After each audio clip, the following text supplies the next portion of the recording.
بسم اللہ الرحمن الرحیم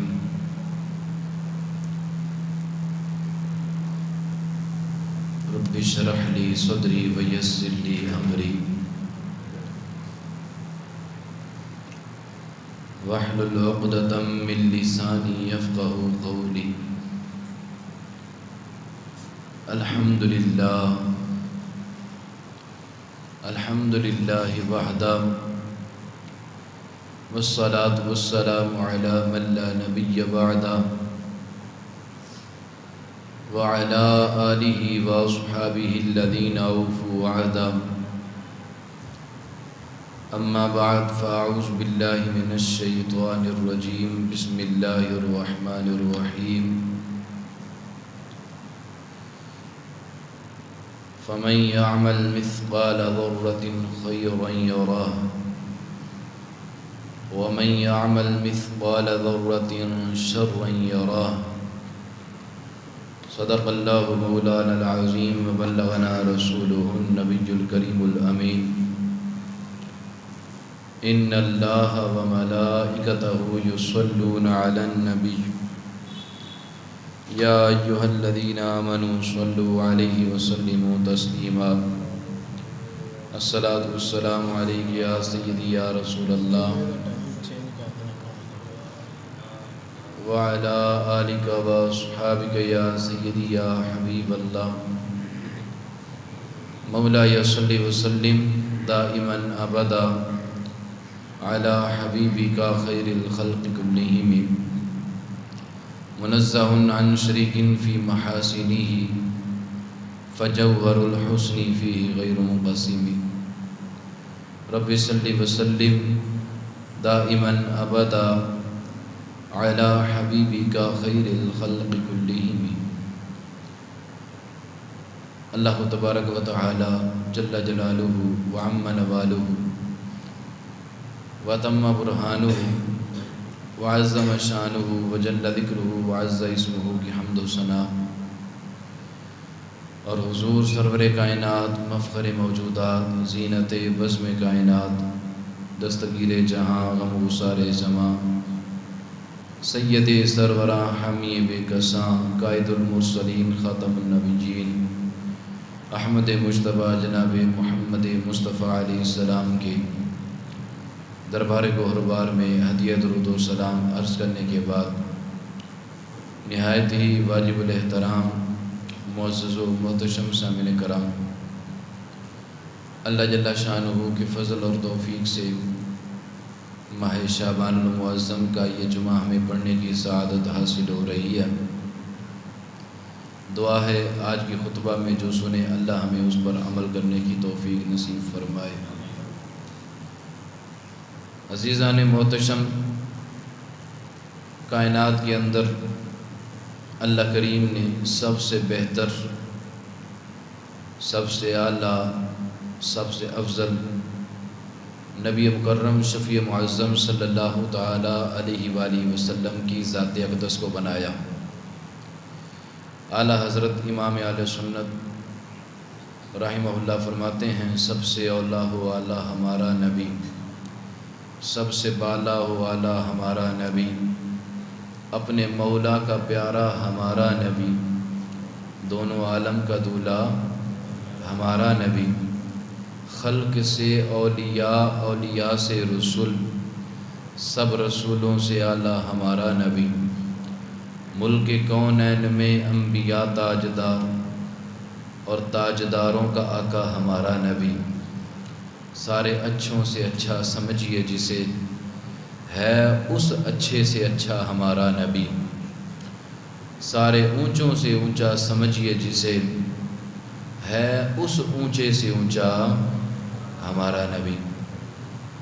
نبی کریم صلی اللہ تعالی علیہ وآلہ وسلم کی ذات اقدس کائنات میں خدا کے بعد سب سے اعلیٰ ہے۔ پھر جو آپ صلی اللہ علیہ وآلہ وسلم سے نسبت رکھتی گئی چیز، جو بھی چیز جس انسان کی، حیوان کی، چاہے وہ جاندار ہو یا بے جاندار ہو، جس کی نسبت بھی میرے آقا صلی اللہ علیہ وآلہ وسلم سے ہوتی گئی وہ نسبت بھی سب سے افضل اور اعلیٰ ہوتی گئی۔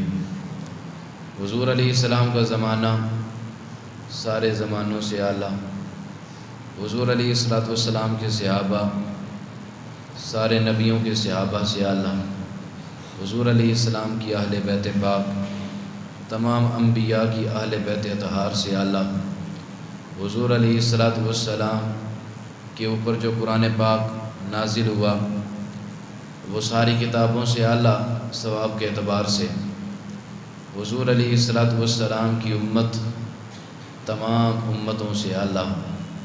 تو جو بھی چیز حضور علیہ السلام کے ساتھ نسبت رکھتی گئی وہ بھی اعلیٰ اور ارفع ہوتی گئی۔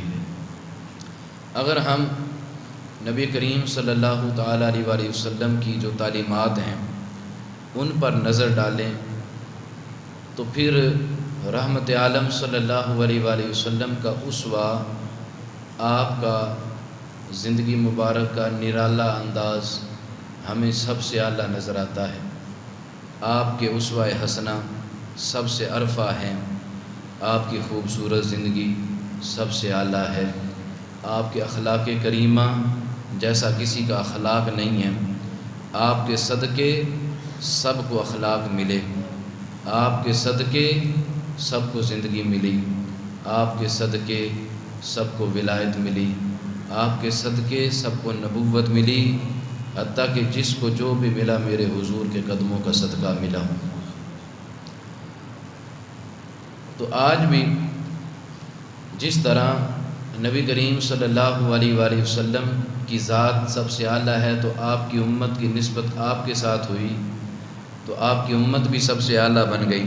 اسی طرح اگر ہم حضور سید عالم صلی اللہ علیہ وآلہ وسلم کے اسوہ حسنہ پر عمل کریں، آپ کی جو عادات کریمہ ہیں، آپ کے جو اخلاق کریمہ ہیں ان کو اپنائیں تو ہم اخلاق کے لحاظ سے بھی دوسرے لوگوں سے اعلیٰ ہو سکتے ہیں، اخلاق کے لحاظ سے بھی دوسرے لوگوں سے افضل ہو سکتے ہیں۔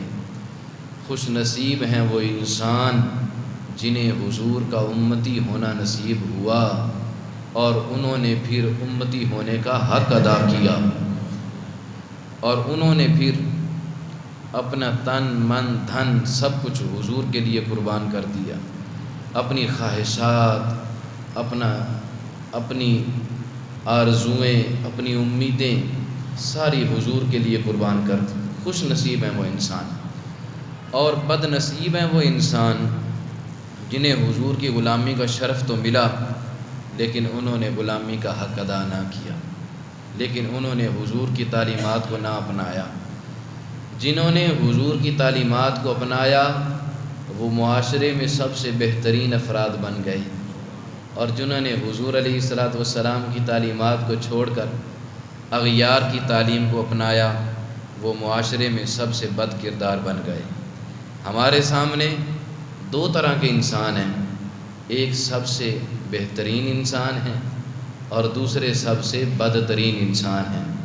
بہترین بننے کا طریقہ بالکل آسان ہے کہ جیسا حضور چاہتے ہیں ویسی زندگی گزاریں، اور بدترین بننا بھی بڑا آسان ہے کہ جیسا حضور نہیں چاہتے ہیں، حضور کے دشمن جیسا چاہتے ہیں ویسی زندگی گزاریں تو بندہ بدترین بن جاتا ہے۔ لیکن یہ یاد رکھنا چاہیے جو معاشرے کے بہترین ہیں وہ انہی کے ساتھ ہوں گے جن کی وجہ سے بہترین بنے ہیں، اور معاشرے کے جو بدترین ہیں وہ انہی کے ساتھ ہوں گے جن کی وجہ سے وہ بدترین بنے ہیں۔ باتیں بڑی گہرائی والی ہیں، سمجھنے والی ہیں۔ ہم حضور کی وجہ سے اگر اچھے بن جائیں تو حضور کے ساتھ ہوں گے، اور اگر غیروں کی وجہ سے برے بن جائیں غیروں کے طریقوں پر عمل کرتے ہوئے تو پھر قیامت کے دن بھی غیروں کے ساتھ ہی ہوں گے، پھر اس بندے کا حضور سے لینا دینا کوئی نہ ہوگا۔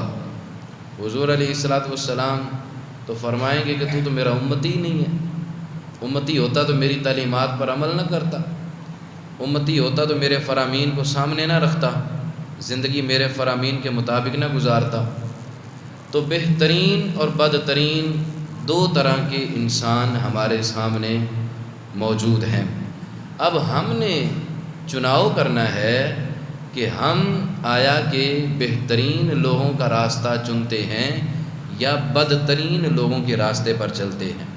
آج میں آپ کے سامنے وہ چند نشانیاں بیان کرتا ہوں کہ جن کی وجہ سے انسان معاشرے کا بہترین فرد بن جاتا ہے، اور پھر وہ نشانیاں بھی کہ جن کی وجہ سے انسان معاشرے کا بدترین انسان بن جاتا ہے۔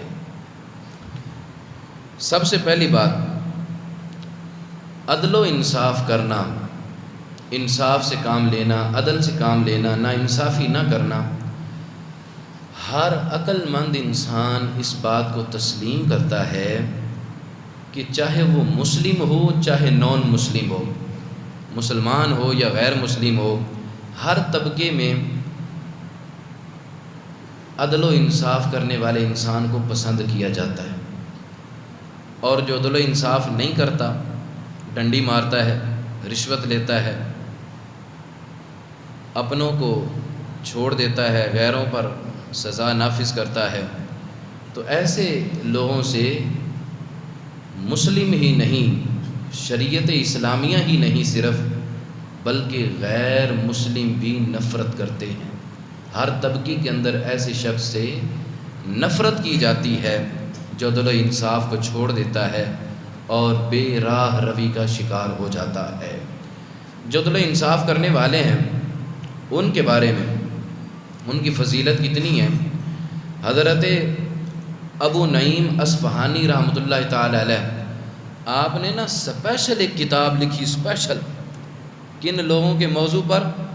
جو عدل و انصاف کرنے والے ہیں، ان کی فضیلت پر۔ اس کتاب کا آپ نے نام رکھا فضیلت العادلین من الولاتی، یعنی عدل کرنے والوں کی، من الولاتی کا مطلب یہ ہے کہ جو حکمران ہیں، جو جن کو کوئی عہدہ دیا گیا، جو کسی چیز کے والی ہیں، کسی چیز کے وارث ہیں، نگران ہیں، ان میں سے عدل کرنے والے، ان کی فضیلت کے بارے میں یہ کتاب ہے۔ تو فضیلت العادلین من الولات، سرپرستوں میں سے عدل کرنے والوں کی فضیلت، انہوں نے اسپیشل ایک کتاب لکھی۔ نبی کریم صلی اللہ تعالیٰ علیہ وآلہ وسلم کو اللہ تعالیٰ نے خود ارشاد فرمایا اور عدل و انصاف کی تعلیم ارشاد فرمائی۔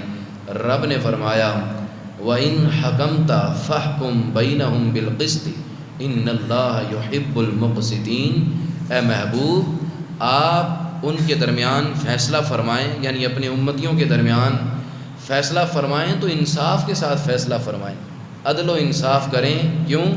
بے شک اللہ انصاف کرنے والوں کو پسند فرماتا ہے۔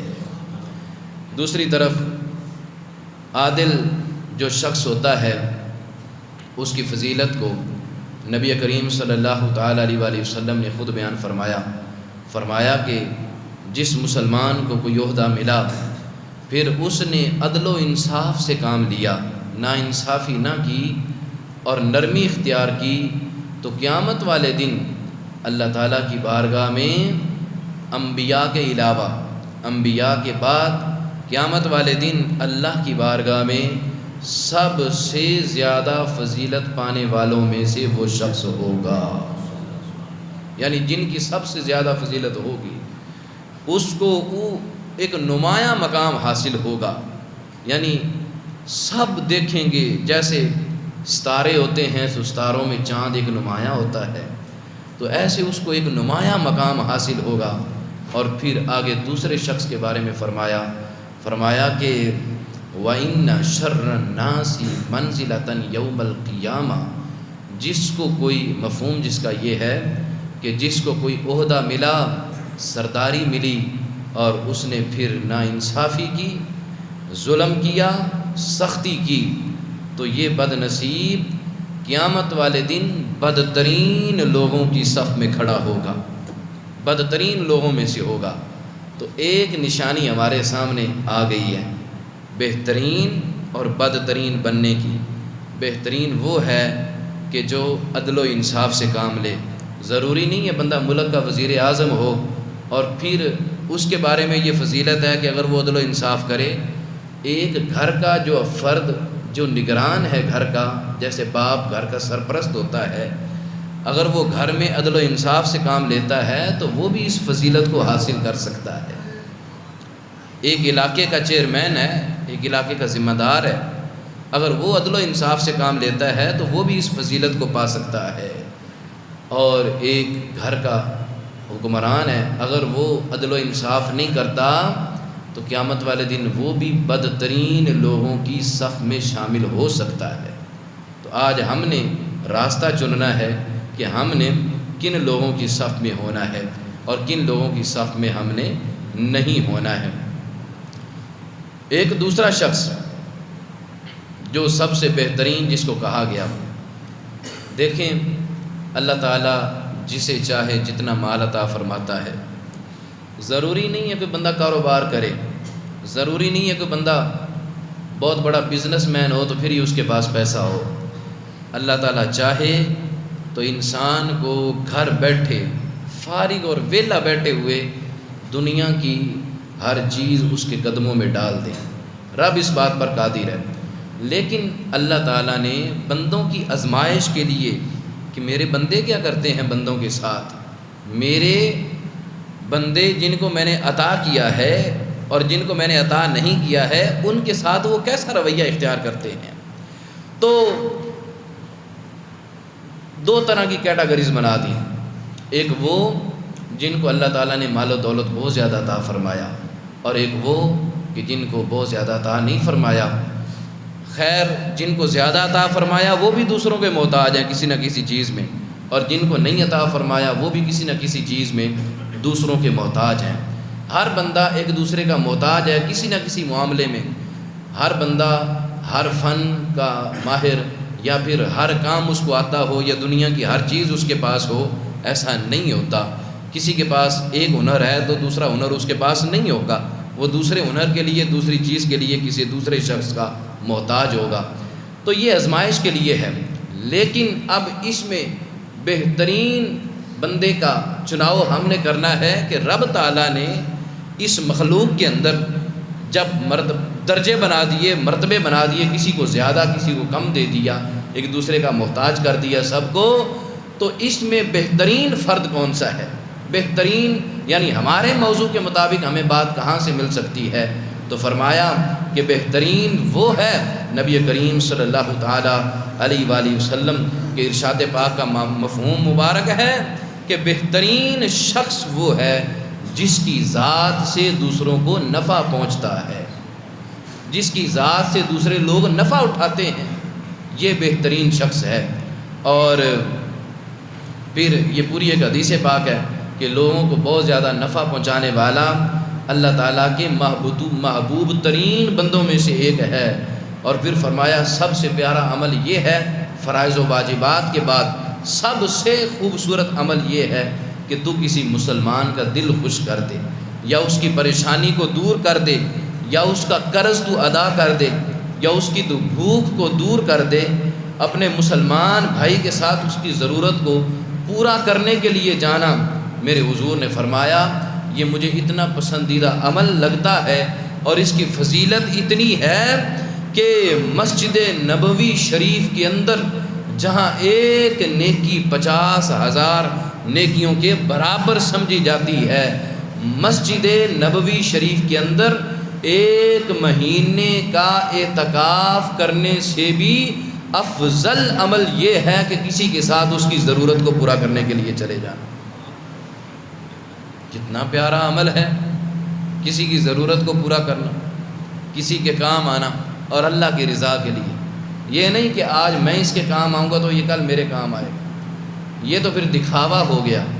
رب کی رضا تو شامل نہ ہوئی۔ رب کی رضا شامل تب ہوگی جب بے لوث، بے غرض اور بغیر کسی لالچ کے آپ کسی کی چھوٹی سی ضرورت کو بھی پورا کر دیں گے۔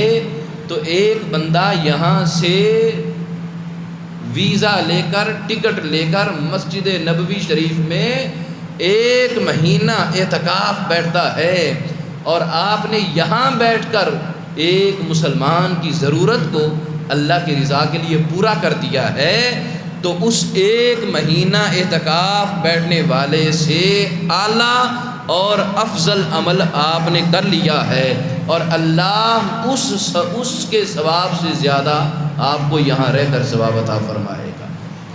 تو دوسری جو بات ہمارے سامنے آئی، یعنی جس کی وجہ سے بہترین شخص ایک انسان بن سکتا ہے، وہ یہ ہے کہ ہم لوگوں کے لیے نفع پہنچانے والے بنیں، ضرر نہ بنیں، لوگ ہماری وجہ سے تنگ نہ ہوں، لوگ ہماری وجہ سے نقصان نہ اٹھائیں۔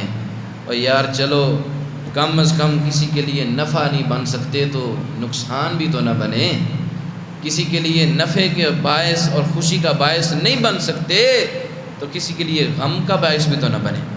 کیا ایسا ہو نہیں سکتا کہ چلو کسی کی ضروریات کو پورا نہیں کر سکتے ہیں لیکن کسی کی ضروریات کو بڑھانے والے تو نہ بن جائیں کہ ہماری وجہ سے اس کی ضروریات بڑھ جائیں، ہماری وجہ سے اس کی مجبوریاں بڑھ جائیں، ہماری وجہ سے اس کی تکلیفیں بڑھ جائیں۔ ایسا نہ کریں۔ تو بہترین وہ ہے، ہر بات کے دو رخ ہوتے ہیں، بہترین وہ ہے جو دوسروں کو نفع پہنچاتا ہے۔ اب دوسرا رخ اس کا یہ ہے کہ بدترین وہ ہے جس سے دوسرے لوگوں کو نقصان پہنچتا ہے۔ اب ہم نے سوچنا ہے کہ مصطفیٰ کریم صلی اللہ علیہ وآلہ وسلم کی امت ہونے کے باوجود ہم نے بہترین امت بننا ہے، بہترین فرد بننا ہے، یا پھر ہم نے بدترین فرد بننا ہے۔ اور بدترین شخص جس کے شر سے بچنے کے لیے لوگ اس کو چھوڑ دیں، لوگ اس کے ساتھ سلام دعائی چھوڑ دیں، لوگ سمجھتے ہیں شاید یہ مجھ سے ڈرتے ہیں اس لیے ذرا نیچے نگاہ کر کے گزر جاتے ہیں، ہو سکتا ہے وہ تجھ سے ڈرتے نہ ہوں، تیرے شر کی وجہ سے تجھے بلانا پسند ہی نہ کرتے ہو۔ نبی کریم صلی اللہ تعالی علیہ وآلہ وسلم نے ارشاد فرمایا، دل کے کانوں سے یہ حدیث پاک سنیں، فرمایا ان شر الناس عند اللہ منزلۃ یوم القیامہ، قیامت والے دن اللہ تعالیٰ کے نزدیک سارے لوگوں میں سے بدترین شخص وہ ہوگا، گندہ ترین انسان وہ ہوگا، من ترکہ الناس اتقاء شرہ، جس کے شر کی وجہ سے لوگ اس سے سلام کلام کرنا چھوڑ دیں، جس کے شر کی وجہ سے کہ یار اس سے بات کریں گے تو اس نے کوئی نہ کوئی گالی دینی ہے، اس کو کال کریں گے تو اس نے کوئی نہ کوئی برا بھلا ہی کہنا ہے، اس سے سلام لیں گے تو اس نے عزت ہی خراب کرنی ہے۔ لوگ ہمسائے ہوتے ہیں کسی کے، تو ہمسایہ بعض کا اتنا بد اخلاق ہوتا ہے کہ لوگوں کو مکان چھوڑنا پڑ جاتا ہے، لوگ شفٹ ہو جاتے ہیں دوسری جگہ پر۔ یار اس کے شر سے بچنا چاہیے، شریر آدمی، اس شریر آدمی کو سوچنا چاہیے کہ آج لوگوں میں میری مقبولیت ہو نہ ہو، قیامت والے دن جو سب سے ناپسندیدہ اور سب سے گندے ترین لوگ اللہ کی بارگاہ میں جو ہوں گے، میں بھی انہی لوگوں کی صف میں کھڑا ہوں گا۔ انسان ہے، اللہ نے عقل دی ہے، راستہ ہمارے سامنے ہے، ہمارے شر کی وجہ سے لوگ ہمیں نہیں بلاتے، یا پھر ہمارے روب اور دبدبے کی وجہ سے لوگ ہمیں نہیں بلاتے۔ روب دبدبہ کون سمجھتا کسی کا؟ شر کی وجہ سے، یا شر کی وجہ سے لوگ سلامیں کرتے ہیں جھک جھک کے، یا پھر شر کی وجہ سے لوگ چھوڑ دیتے ہیں کہ یار اس بندے سے بات نہیں کرنی، یہ بندہ بدترین بندہ، بد اخلاق ہے۔ یار ہمارے معاشرے میں ایسے نوجوان نہیں پائے جاتے؟ آپ بھی رہتے ہیں، میں بھی رہتا ہوں، بات بعد میں کرتے ہیں، گالی پہلے دیتے ہیں، بات بعد میں کرتے ہیں، عزت خراب پہلے کرتے ہیں، بات بعد میں کرتے ہیں، دل آزاری پہلے کرتے ہیں۔ ایسا نہ سمجھیں کہ جو دوست آپس میں گپ شپ لگا رہے ہوتے ہیں اور ایک دوسرے کے پاس کا عزت خراب کر رہے ہوتے ہیں تو دل آزاری نہیں ہوتی، دل آزاری ہو رہی ہوتی ہے۔ وہ بھی یاری اور دوستی کی وجہ سے ڈھیٹ بن کے اس کو برداشت کر رہا ہوتا ہے اور آگے سے دانت نکال رہا ہوتا ہے۔ بعض اوقات سامنے والے کی بہت سخت دل آزاری ہو رہی ہوتی ہے، اور ایسی بیہودہ اور بے حیائی والی باتیں اس کے گھر کے بارے میں بازگشت کر جاتے ہیں کہ جس کی وجہ سے اس کے دل پر بڑا گہرا اثر ہوتا ہے، اور یہ شخص اللہ کے ہاں یعنی جو دل آزاری کرنے والا ہے اور شریر انسان ہے، اللہ کے ہاں یہ بندہ گندا ترین بن چکا ہوتا ہے۔ اس لیے کلام کریں تو خوبصورت کلام کریں، بولیں تو اچھا بولیں، نامہ اعمال لکھنے والے فرشتے بھی لکھیں تو آپ کا اچھا کلام لکھیں۔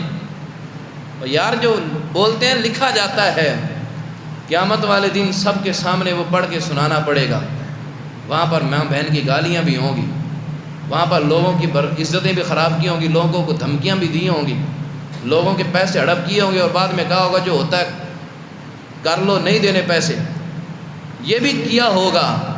ادھر سے رب قہار اپنا غضب فرمائے گا، اچھا یہ تو نے بات کی تھی کہ جو ہوتا ہے کر لو، نہیں دینے تمہارے پیسے، نہیں چھوڑنی تمہاری زمین، بتا آج تیری اوقات کیا ہے۔ رب اس وقت فرمائے گا بتا تیری اوقات کیا ہے میرے سامنے، ایک مکھی کے پر کے برابر بھی تیری اوقات نہیں ہے میرے سامنے، اور تو اتنی بڑی بات کہہ گیا تھا۔ بتائیں مجھے اس وقت لوگوں کے سامنے کس وقت کس طرح رب کے غضب کا سامنا کر سکیں گے۔ تو اس لیے شر پسند نہ بنے بلکہ امن پسند بنے، لوگوں کو فائدہ پہنچانے والا بنے۔ یہ رمضان شریف قریب ہے تو رمضان شریف ہمیں نیکیوں کے مواقع فراہم کرتا ہے کہ آپ اس میں نیک بن سکتے ہیں، آپ اس میں پرہیزگار بن سکتے ہیں، آپ اس میں اچھے انسان بن سکتے ہیں۔ اچھا انسان اور کون ہو سکتا ہے؟ میرے اور آپ کے حضور نے فرمایا، سید عالم صلی اللہ تعالیٰ علیہ وآلہ وسلم نے فرمایا، خیر الناس اقرأہم واتقاہم وامرہم بالمعروف وانہاہم عن المنکر واوصلہم للرحم۔ فرمایا معاشرے میں سے اور لوگوں میں سے بہترین، سب سے اچھا اور سب سے بہترین انسان، صحابہ تمہیں بتاتا ہوں ذرا غور سے سننا۔ صحابہ نے کان لگا کے سنا، حضور نے فرمایا سب سے بہترین وہ ہے جو قرآن کی سب سے زیادہ تلاوت کرنے والا ہو۔ پھر فرمایا سب سے زیادہ وہ ہے بہترین جو سب سے زیادہ متقی اور پرہیزگار ہو، گناہوں سے بچنے والا اور نیکیاں کرنے والا ہو۔ پھر فرمایا سب سے بڑھ کر خوبصورت انسان اور بہترین وہ ہے جو نیکی کا حکم کرنے والا ہو اور برائیوں سے لوگوں کو روکنے والا ہو۔ اور آخر میں فرمایا کہ سب سے خوبصورت اور بہترین وہ ہے جو صلہ رحمی کرنے والا ہو، رشتہ داروں کے ساتھ تعلق کو جوڑنے والا ہو، تعلق کو توڑنے والا نہ ہو۔ یہ بہترین ہے۔ رمضان آ رہا ہے، نیکیوں کا سیزن ہے، لوگ تو اس کو سمجھتے ہیں پیسے کا سیزن ہے، لیکن نیکوں کے لیے یہ نیکیوں کا سیزن ہے۔ نیکیاں کرنا آسان ہو جاتا ہے، شیطان لائن کو باندھ دیا جاتا ہے۔ آئیے بہترین انسان بنیں، قرآن کریم کی تلاوت کریں، اگر قرآن نہیں آتا تو قرآن سیکھنے کی کوشش کریں۔ رمضان شریف میں آپ کو موقع ملتا ہے، ہر فیکٹری والے، ہر ادارے والے کچھ نہ کچھ ریلیف دیتے ہیں کہ چلو رمضان المبارک کا مہینہ ہے، تھوڑی سی تمہیں یہ ریلیف، تو جو ریلیف ملے، جو آپ کو چھٹی اور اجازت ملے، اس میں سے آرام کرنے کے لیے، ریسٹ کرنے کے لیے آپ اس میں سے وقت نکال کے قرآن پڑھیں، رب کا کلام پڑھیں کہ رب آپ سے کہتا کیا ہے، رب نے آپ سے کہا کیا ہے۔ لوگوں کی باتیں تو سارا دن سنتے ہیں، کبھی اپنے رب کی بات بھی سنیں کہ رب آپ سے کیا چاہتا ہے، رب آپ سے کیا کہتا ہے۔ حضرت عمر فاروق رضی اللہ تعالیٰ عنہ قرآن کو بوسہ دیتے، سر پر رکھتے، فرماتے لوگوں تمہیں پتہ نہیں ہے یہ میرے رب کا کلام ہے جو اس نے اپنے بندوں سے فرمایا ہے۔ یار لوگوں سے باتیں کرنے کو دل چاہتا ہے، لوگ تو دل آزاریاں بھی کرتے ہیں، لوگ تو حق تلفیاں بھی کرتے ہیں، لوگ تو گالی گلوچ بھی کرتے ہیں، لوگ تو حق دبا جاتے ہیں، لوگ تو عزت بھی خراب کر دیتے ہیں۔ اے اس کا کلام پڑھو نا، اس سے کلام کرو نا، کہ جس کے کلام سے دل نور علی نور ہو جاتا ہے۔ رب کا کلام پڑھو، نیکیاں کرنا آسان، رمضان نیکیوں کا سیزن ہے، اس سیزن کو ضائع نہ کریں۔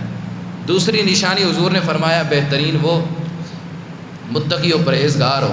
اور پرہیزگار ہونا کیا ہے؟ بندہ 5 وقت کا نمازی ہو، باقی جو 4 ارکان ہیں ان کو وقت پر ادا کرتا رہے، رمضان کے روزے رکھے، زکوٰۃ فرض و زکوٰۃ دیتا رہے، حج فرض و حج ادا کر لے، نماز پڑھتا رہے. بس یہی تو ہیں 5 ارکان، یہی تو ہیں متقی اور پرہیزگار بننے کا عمل. تو کیوں نہ اس سیزن کو ہم ضائع کیے بغیر اس نشانی کو اپنے اندر ڈھالیں. جب ہم متقی اور پرہیزگار بن جائیں گے، یقین کریں صرف اللہ کی نظر میں پسندیدہ نہیں بلکہ لوگوں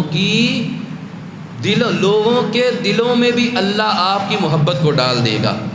جو رب کا پیارا بن جاتا ہے، رب جبریل کو کہتا ہے جبریل اعلان کر دو کائنات میں، یہ میرا بندہ ہے، میں اس سے پیار کرتا ہوں، لوگوں تم بھی اس سے پیار کرنے لگ جاؤ. لوگ اس سے خود ہی پیار کرنے لگ جاتے. تو کیوں نہ یار ایسے بنے کہ اللہ پیار کرے اور پھر اللہ کے محبت کی وجہ سے لوگ بھی ہم سے پیار کرنے لگ جائیں. پھر فرمایا نیکی کا حکم دینے والا، برائی سے منع کرنے والا. یار آپ جا رہے ہو، ساتھ والے دکان والے کو بھی کہہ دو آؤ یار نماز پڑھنے چلیں، اور ریڈی والے کو بھی کہہ دو آؤ یار نماز پڑھنے چلیں. آئے یا نہ آئے اس کی مرضی ہے، آپ کو نیکی کا حکم کرنے کا ثواب تو مل جائے گا نا. کوئی گناہ کر رہا ہے، آپ زبان سے منع کر سکتے ہیں تو زبان سے منع تو کریں نا. وہ نہیں رکتا، آپ کو برائی سے منع کرنے کا جو ثواب ہے وہ تو مل جائے گا نا. موسیٰ علیہ السلام نے اللہ کی بارگاہ میں عرض کی، یا الہی نیکی کا حکم کرنے اور برائی سے منع کرنے کا ثواب کیا ہے؟ فرمایا ایک ایک کلمے پر 1 سال کی عبادت کا ثواب دیتا ہوں. ایک کلمے پر 1 سال کی عبادت کا ثواب ہے، اور جہنم کی سزا دینے میں اس شخص کو، رب کہتا ہے جہنم کی سزا دینے میں اس شخص کو مجھے حیا آتی ہے کہ میں اس کو جہنم میں ڈالوں جو میرا پیغام لوگوں تک پہنچائے. تو کیا جاتا ہے، آئیں تو دوسروں کو بھی دعوت دے دیا کریں. وہ آپ نے 1,00,000 مرتبہ اس کو کہا وہ نہیں مانتا. آپ 1,00,001 مرتبہ جو آگے والا ہندسہ ہے وہ 1 مرتبہ بھی آپ کہہ لیں. 1,00,000 مرتبہ کہہ چکے ہیں تو 1,00,001 مرتبہ بھی آپ کہہ لیں. اس کے آگے کہتے ہی جائیں، رکیں نہیں. آپ کا کام کہنا ہے، کبھی تو اس کے دل میں آ جائے گا نا یہ مجھے روزانہ دعوت دیتا ہے، مجھے شرم کرنی چاہیے، مجھے نماز پڑھنی چاہیے. تو یہ نیکیوں کا سیزن، یہ ایسی بات ہے کہ صرف رمضان کے ساتھ خاص نہیں ہے، آپ جب چاہیں اس پر عمل کر سکتے ہیں. فرمایا کہ صلہ رحمی بہت خوبصورت عمل ہے، لیکن افسوس کہ ہم صلہ رحمی سے دور ہیں. ہم سے ہماری بہنیں ناراض، ہمارے بھائی ناراض، والدین ناراض، بچے ناراض، دوست احباب ناراض، گھر کے افراد ناراض اور باہر کے افراد راضی ہیں. ماں باپ ناراض ہیں، دوست احباب راضی ہیں. اور یہ تو قیامت کی نشانیوں میں سے ہے کہ قیامت کی نشانی ایک یہ ہے کہ انسان اپنے ماں باپ سے جدائی کرے گا اور اپنے دوست احباب سے میل جول رکھے گا. ماں باپ کہیں گے ہمیں ٹائم دو، وہ کہے گا آپ کے لیے ٹائم نہیں ہے، اور دوستوں کے ساتھ وہ گھنٹوں گپوں چھپے لگائے گا، اس کو کوئی فکر ہی نہیں ہوگی ٹائم کی. تو یہ قیامت کی نشانی ہے. صلہ رحمی کریں، صلہ رحمی پر عمل کریں گے تو رب کے محبوب بن جائیں گے، بہترین انسان بن جائیں گے. اور صلہ رحمی کو چھوڑیں گے تو بدترین انسان بن جائیں گے. آخری بات، غصہ، جو بندہ غصے پر کنٹرول کرتا ہے، غصے پر قابو کر لیتا ہے. حضور نے 4 شخصوں کے بارے میں فرمایا ایک وہ ہے جس کو غصہ آتا ہے، جلدی آتا ہے، جلدی چلا جاتا ہے. اور دوسرا وہ ہے کہ جس کو غصہ جلدی آتا ہے اور دیر سے جاتا ہے. فرمایا جو دوسرا شخص ہے یہ گندا شخص ہے کہ جس کو غصہ جلدی آتا ہے اور اس کا غصہ دیر سے جاتا ہے. پھر فرمایا 2 اور انسان بھی ہیں، ایک وہ ہے بدترین، وہ ہے کہ جس کا غصہ بہت اس کو آتا ہے لیکن جاتا اس کو دیر سے ہے. پھر فرمایا بہترین شخص وہ ہے کہ جس کا غصہ جلدی آتا ہے لیکن جلدی ہی چلا جاتا ہے. بہترین شخص وہ ہے کہ جس کو غصہ دیر سے آتا ہے اور جلدی اس کا غصہ ختم ہو جاتا ہے. یہ بہترین شخص ہے. غصہ کرنے کے نقصانات کیا ہیں؟ آئیے مختصر الفاظ میں تھوڑا طبی نقصان بھی اس کے بارے میں آپ کو بتا دوں کہ طبی اس کے کیا کیا نقصان ہیں. طبی ماہرین کا یہ کہنا ہے کہ جو زیادہ غصہ کرنے والا ہے بلڈ پریشر اس کا عام طور پر ہائی رہتا ہے، جس کی وجہ سے شریانیں اس کی پھٹنے کا بڑا قوی اندیشہ رہتا ہے، دل کا دورہ پڑنے کا اس کو شدید خطرہ رہتا ہے. غصے کرنے کی وجہ سے قوت مدافعت، ہماری جو اندرونی قوت ہے جو بیماریوں کا مقابلہ کرتی ہے وہ ختم ہو جاتی، کمزور ہو جاتی ہے۔ جسم معمولی سی بیماریوں کو روکنے میں بھی ناکام رہتا ہے۔ غصہ پھیپھڑوں کے لیے اتنا ہی نقصان دہ ہے جتنا کہ تمباکو اور الکحل نقصان دہ ہے۔ زیادہ غصہ کرنے والے کا حافظہ کمزور ہو جاتا ہے، زیادہ غصہ کرنے والے کی صلاحیت غور و فکر کرنے والی ختم ہو جاتی ہے، وہ بہت جلدی فیصلہ کرتا ہے، غور و فکر نہیں کرتا، اور جو جلدی فیصلہ کرتا ہے وہ ناکام و نامراد ہوتا ہے۔ میرے بزرگوں نے فرمایا ہے فلاح و کامرانی نرمی و آسانی میں، ہر بنا کام بگڑ جاتا ہے نادانی میں۔ حضور نے فرمایا پہلوان وہ نہیں ہے کہ جو دوسرے کو پکڑے اور زمین پر پٹک دے، فرمایا پہلوان وہ ہے جس کو بہت زیادہ غصہ آیا ہوا ہو، لال پیلا ہو رہا ہو، اور وہ ہو طاقتور، اگلا کمزور ہو، اپنا غصہ نافذ کرنے پر وہ قادر بھی ہو، لیکن اس کے باوجود اس کو وہ معاف کر دے، اپنا غصہ پی جائے، تو حضور فرماتے ہیں یہ پہلوان ہے۔ یہ کیا ہے؟ پہلوان ہے۔ یہ چند چیزیں میں نے آپ کے سامنے رکھی ہیں، موضوع میرا طویل تھا لیکن اس میں سے چند چیزیں میں نے چھانٹی کر کے آپ کے سامنے رکھی ہیں کہ ان پر اگر ہم عمل کریں تو معاشرے کے بہترین فرد بن سکتے ہیں، اور اگر ہم ان پر عمل نہیں کریں گے تو ہم معاشرے کے بدترین فرد بن جائیں گے۔ اب ہم نے سوچنا ہے کہ ہم نے معاشرے کا اچھا فرد بننا ہے یا گندا فرد بننا ہے۔ جو معاشرے کا اچھا فرد ہوتا ہے خدا اور رسول اس کو پسند کرتے ہیں، مخلوق بھی اس سے پیار کرتی ہے، مخلوق بھی اس سے محبت کرتی ہے، اور جو گندا انسان ہوتا ہے وہ رب کی نظر میں بھی ناپسندیدہ، حضور کی نظر میں بھی وہ ناپسندیدہ، اور مخلوق بھی اس سے محبت نہیں کرتی، مخلوق بھی اس سے نفرت کرتی ہے۔ اللہ تعالی ہم سب کا حامی و ناصر ہو۔ وآخر دعوایا ان الحمد للہ رب العالمین۔